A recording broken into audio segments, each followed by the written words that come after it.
So welcome everyone and Happy New Year. Today's topic is Midwifing the New Earth by Being the Change.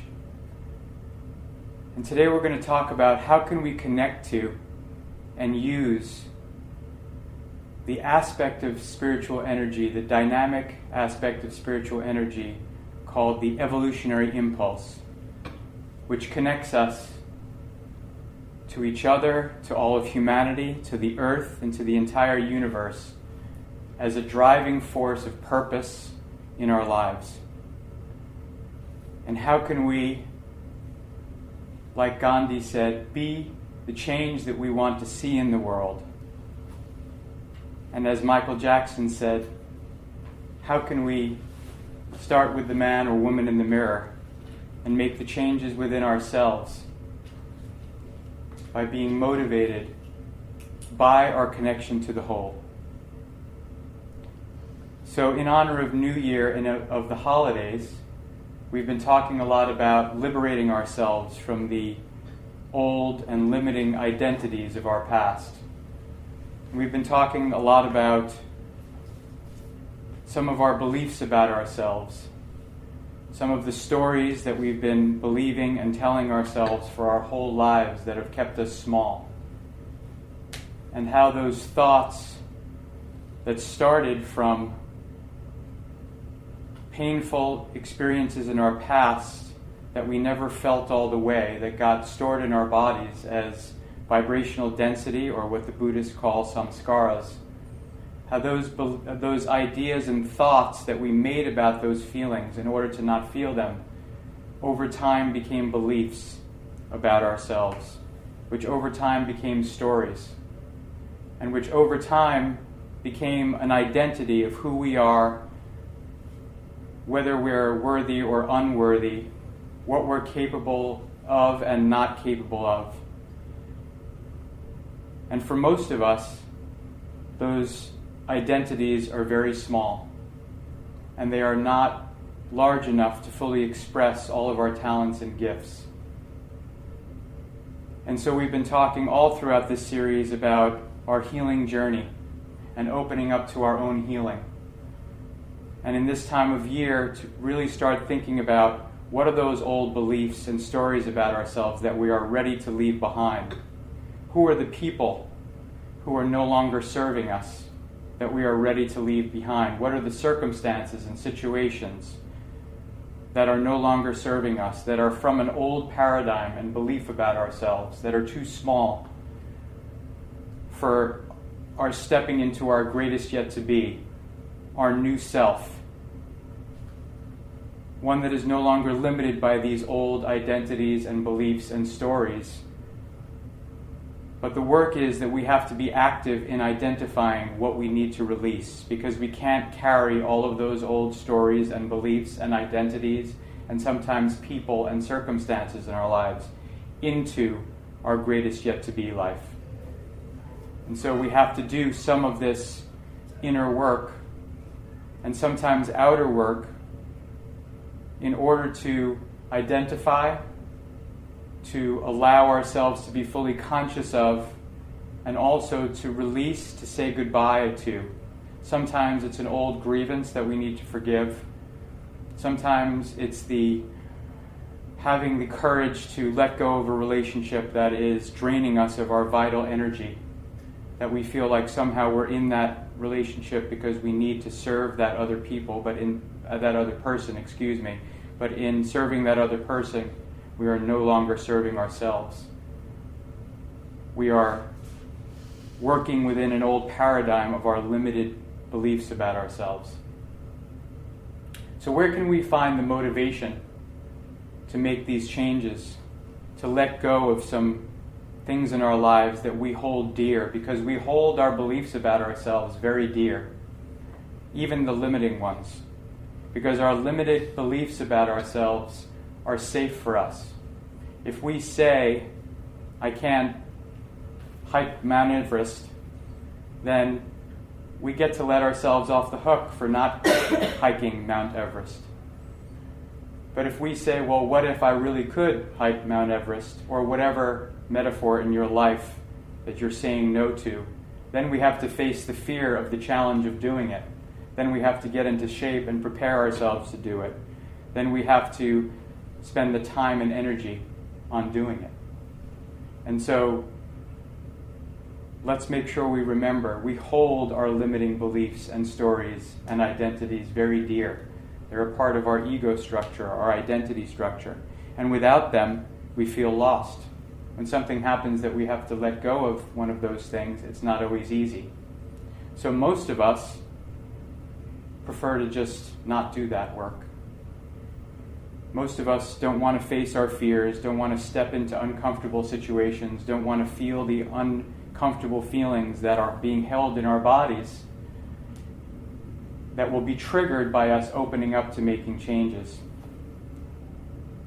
So, what is that motivator that we can step into? How can we be inspired to make these changes? For me, being able to connect to something larger than myself, to a cause, has always been something that motivates me. That if I'm only doing something for myself sometimes, not that that's not of tremendous value, because we should be loving ourselves and not need any more incentive, so to speak. But I will say for my own energy in my own life, to be connected to something larger brings through motivation and inspiration, a sense of purpose. And so I want to talk about today how we can connect our lives to each other's lives, to all of humanity, to the entire earth, and to the entire universe. And one aspect of spirituality that we'll be talking about today is called evolutionary spirituality. There's a woman named Barbara Marx Hubbard who was the founder of this, one of the first thinkers. She's in her late 80s, I believe, now, and still teaching. Craig Hamilton is a more modern teacher of evolutionary spirituality. And I think talking about evolution right now is quite timely in light of the fact that our new Pope, who is truly, I think, an indication of progress and evolution, has come out to say that he believes in and agrees with evolution, and that there is no distinction, there doesn't need to be a distinction between the biblical teachings and evolutionary theory. So I think it's timely that we can be talking about this. And so the notion of evolutionary spirituality is that we are connected to the entire 14 billion year old history of the entire universe. That we are one with everything that is in this universe. And that we in our current lives can feel the energy and tune into the energy that started with the Big Bang, that incredible explosion of creative energy that occurred 14 billion years ago, from which our entire universe and our planet and our species and all the species that came before us have evolved.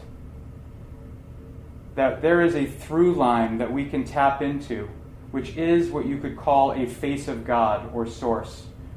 God and source has many faces and many aspects.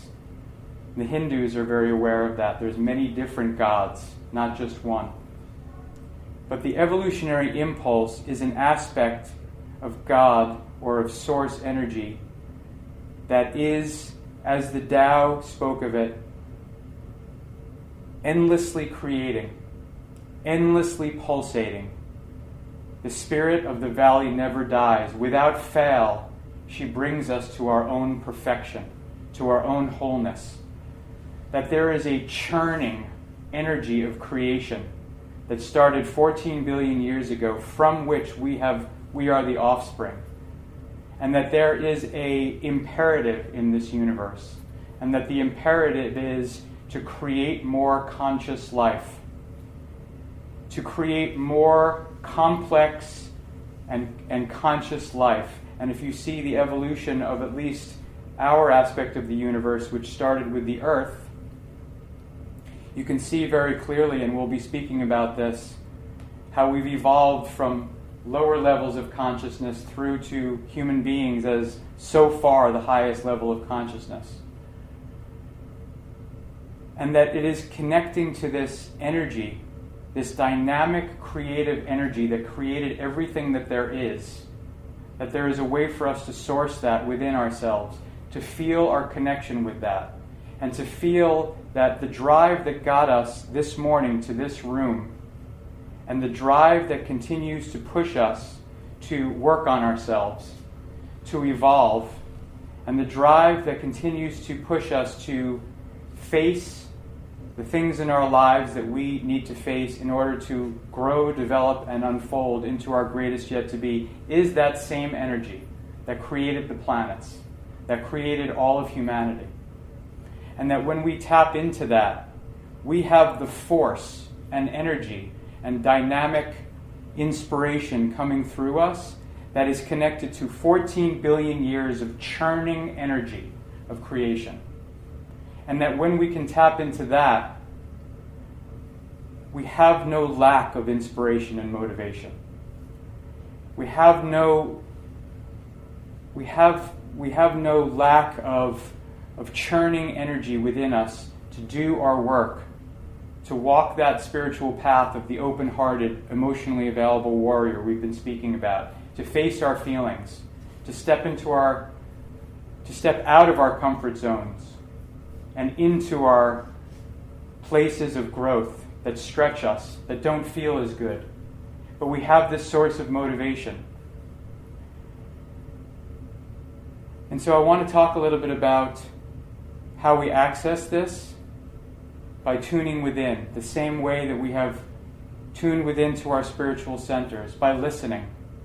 Because this 14 billion year energy is the intelligence of the universe that we've been speaking of. When we tune in and we spend quiet time and we meditate or we talk to one another with heartfelt conversation, what comes through us is that evolutionary impulse, that universal intelligence. When we feel guidance that is pushing us to leave the job that is no longer serving us because we want to express more, we want to sing, we want to dance, we want to write, we want to lead, we want to be entrepreneurs. That feeling is the feeling of the evolutionary impulse. The entire universe is pushing through us, and we are instruments for this creative energy. That's who we are. And that our self-actualization and our finding of our purpose and our calling and our true gifts that we want to manifest in the world is the evolutionary impulse manifesting through us. That the universe wants me to stand here talking to you. That it called me for 47 years until I got my act together to do it in my 48th year. That it has been calling Donna to be a health coach. That it has been calling many of us in this room to step in. Jennifer to do her work in the world and to expand her work in the world. It has been calling us, and it is the vital energy that keeps us moving forward, that says, I'm not going to be in this relationship anymore, that makes me feel small, that I'm not going to stay with this person who no longer sees me for who I really am, who doesn't celebrate my gifts, who wants me to be small so that they can feel better about themselves and they can stay small and stuck. And it's that energy that says, I won't stand for this anymore, that I am going to make changes in my life, is that same energy. And we have access to it.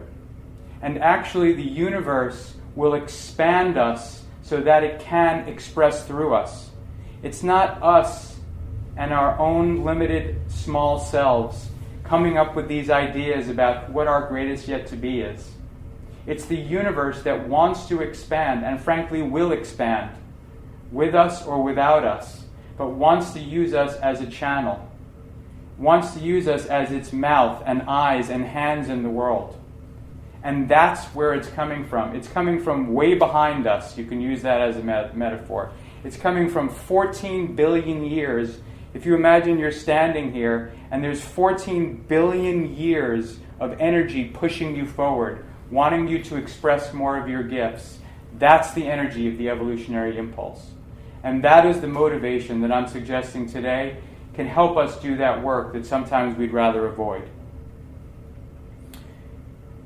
And so all of this that we were talking about today, we're talking about not only our own personal transformation and growth, but in midwifing the new earth. And what does that mean? It's helping to allow the creation of the new earth. It's facilitating the birth of the new earth. And what is the new earth and what does it look like? So I'm going to talk a little bit about evolutionary theory and the notion of fractals. And way long ago, several months ago, we spoke a little bit about this, and I need to be careful because it gets a little heady, so I'll try to be brief about it. But essentially, those Russian dolls that we've all seen, that there's a small, tiny doll and a larger doll that it's inside a larger doll and a larger doll and a larger doll, is what a fractal is. And essentially what a fractal is the notion that we can look at the smallest elements of nature and the way those elements of nature, and we're going to talk about cells, the way they function in the universe and in our bodies. And we can draw some conclusions about the way larger elements of the universe work from those smaller elements. We can learn some lessons about the way humans can interact from the cells in our body. And that's an essential notion of where a great teacher named Bruce Lipton wrote a book called Spontaneous Evolution. And it covers this notion. And the very simple idea is, and this is how we're going to get to this vision of what the new earth is. The new earth, according to him, is when we start to finally see and live our lives that like we are interdependent cells in the body of one humanity. That we are not separate. And we've heard a lot about this, right? We're all connected, we're not separate. But sometimes when we hear these abstract concepts, they're meaningless. And it's hard to digest them, it's hard to understand them, and it's hard to be motivated by them. And so this story of the fractals will help us to understand that. And so essentially, when life was first born on our Earth, it started as very simple single-cellular organisms called prokaryotes. And then over time, some of these prokaryotes got together and formed a membrane or a barrier around them, and they became complex. They evolved in, and this is very simplistic, so if there's any biologists listening, they're going to have lots of holes in this, because there's a lot that we're skipping. But essentially, they became more complex single-cell organisms called eukaryotes. And then over time, large swaths of time, several of these separate complex single-cell organisms became multicellular organisms. Instead of having the barrier or the membrane around only one cell, the membrane that defined their wholeness or their community was made around multiple cells, right? And over time, these simple multicellular organisms evolved into human beings, which are a combination of 50 trillion or so cells working in harmony, but within one border or boundary or identity of a human being. And so what Bruce Lipton and many in evolutionary spirituality say is that the vision of the new earth and the new humanity is like those first cells that got together in communities to become multicellular organisms. Really, the next stage is for us as human beings to no longer see the borders and boundaries of our bodies as what defines the organism of who we are and what we identify with, but that the true identity is all of humanity, and that we're all single cells in a very complex, I'm not sure how many billion people there are on the earth, I think 6 or 7 or 4 or 5, I'm sorry if I'm 7, 7 billion people, that we're just one cell in the body of a greater humanity of 7 billion human beings, and that even larger than that, we can even step into a consciousness where it's not only humanity that is one organism, but it's our entire Earth and the entire biosphere. And all the life on the Earth and the geology of the Earth is actually one whole being. And that we can identify with the Earth as who we really are, with all of humanity. And that there is no separation. Like those single cells stopped identifying as separate, and they became a part of a whole. And when you study biology, it is miraculous the way the 50 trillion cells work in a healthy human being, and sometimes when people get sick they don't work so well, in complete harmony, with each cell doing its own job in order to function as a part of the whole. And there is not competition, there is cooperation. So that's a paradigm of the new Earth, cooperation instead of competition. There's plenty of resources to go around. They're not competing for resources. There is sufficiency. And so the idea of spreading for sufficiency.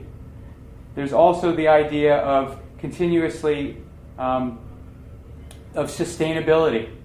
That the human being is constantly working towards sustaining its own life. And when there is an injury or an illness, the rest of the body focuses on rejuvenating that part of the body. And that there is a constant rejuvenation process going on in our body, in a healthy functioning body, and that links to the notion of sustainability. And that this Earth wants to survive. And that this new Earth needs for us to stop identifying as separate individuals, warring with each other, hating each other, judging each other, competing with each other, and needs for us to start working in cooperation with each other like the cells in our body in order to bring about a new paradigm of life on this planet, in order to save us from these from these environmental issues. And so the next stage of that is what many of us have been talking about over these last couple of months, is the idea that we are going through a vibrational density detox. That's one Panache Desai's way of talking about it. A healing journey. We talked about the samskaras, the emotional, the unfinished emotional energy patterns in our bodies that are living with us, that as we open up to our healing journey, that we are cleansing from our bodies, we are clearing our channel so that we can bring through more creativity, more inspiration, more energy, and bring in more abundance in our lives. And so human beings are going through a healing journey, and that's been the topic of all of these talks. Well, the same can be said for the Earth. That the entire Earth and all of humanity is going through its own healing journey, its own density detox. And that what we can see in this time when there is so much disruption, both in terms of the physical environment and the structures that have held our civilization together, is this decay of the structures. It's the dying of the old that we started talking about when we talked about the new year. That all that's happening around us, the notion of decadence, and we studied Rome and the Roman Empire and how it got decadent before the fall. And that every civilization becomes decadent, which means that it starts to decay. These old structures are shown to be clearly no longer working. And so what happens is, this is the same thing as our personal density detox or healing journey, that the Earth is releasing what no longer serves the Earth. That the Earth is a part of what we are a part of, and that there is higher vibration energy, the energy of the evolutionary impulse of the universe, is now hitting and transmitting to the entire Earth as we are feeling it individually. And that these changes are something that are a natural process of evolution. That evolution works through crisis, through death and rebirth. And that while there is tremendous fear on the planet right now of war and environmental disasters and illness, that if you take a step back and you look at your own personal healing journey and the pain that you had to go through in order to get where you're sitting now, and all of the personal transformation that you have gone through that was not always pleasant, and that sometimes meant bringing up all these old feelings, the toxins in your body of these old limiting beliefs and feelings living inside of your body that we've been purging and detoxifying. That is what the earth is doing. And so part of the consciousness that we need to hold is to know that there is a process unfolding that is natural and good and purposeful. And so that we can be a source in our communities and on our planet of this knowingness that the earth is evolving as we are personally evolving. And that there is something natural going on that has a purpose to it. That it is not chaos and death as a final stage. But what it really is the death of the old and the rebirth of the new, which is the same experience that we've been talking about and that we renew every year around the new year. And for us to be heartened that this is not the end, but this is just the end of an old paradigm with a new earth that needs to be reborn and a new humanity that needs to be reborn. And that our personal healing journey and journey of transformation and working on ourselves is connected to and a part of this creation of this new earth. That it is connected to and a part of the evolution of the entire universe, and that the new earth will not emerge without us. That it's in us doing our work on ourselves, on releasing and detoxifying that which no longer serves us, that which keeps us small, that stands in the way of our expressing our true gifts. It's in us doing that work on ourselves that we become co-creators of this new earth. That we allow this universal creative energy to express through us. And so in so doing, we manifest and midwife this new earth. That it will happen without us, but not without us collectively. Some of us need to do this work. And I believe everybody here and everybody listening is interested in doing this work. And it's not only for ourselves, it's for our children. It's for everyone who is coming after us. It's for the entire of humanity. And can we connect our personal work on ourselves and our healing journey to being co-creators of this new earth? And can we take on some of that purpose and, yes, responsibility in the way we live our lives? And can we use that as a motivating, driving force in our lives? And know that the universe wants to express this new earth through us. That we are cells in the body of one humanity, one earth, all of us expressing into the future and creating more conscious life. And so I'll ask to bring it back to ourselves. How can we be working to hold the consciousness of peace within ourselves? Because there will not be and cannot be peace on the planet until there is peace within ourselves. And being the change, or being the change we want to see in the world, is holding the consciousness of peace within us. It's holding the consciousness of love within us. It's staying connected to our spiritual centers and saying yes to our healing journey and getting back to that emotionally available warrior path of walking through our lives and allowing our lives to affect us, to heal us, and for us to make sense of the messages the universe is sending through the people and energy of our lives, so that we keep saying yes to our growth. And to do the work of sitting when we are feeling triggered and agitated, and really feeling our feelings all the way. So that once we feel them all the way, we release something from our bodies and we return to our spiritual centers where there is a sense of peace, where there is a sense of connection to the whole, where there is a sense of love and open-heartedness. And as we come into the world, looking not at the world as though it's broken, with fear that things are falling apart, but holding the consciousness of the wholeness, seeing through the eyes of wholeness we've talked about, which only comes from us being connected to our spiritual centers. When we're connected to our spiritual centers, we see through the eyes of wholeness, and we don't see brokenness. We see the inherent wholeness in everyone and everything. We see the ultimate process of the evolution of mankind, of the earth, of ourselves individually, and we see where we're going. We have access, we have foresight, and we have faith that we're getting there.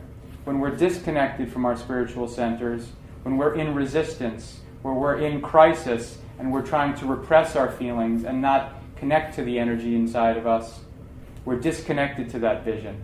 We see through the eyes of brokenness.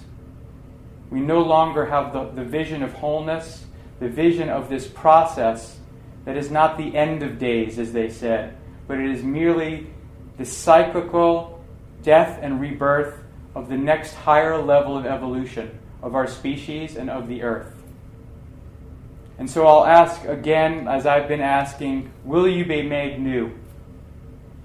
Will you allow yourself to let go of some of these old stories and beliefs about yourself, that you're not worthy, that you're not good enough, that you can't, that you'll never?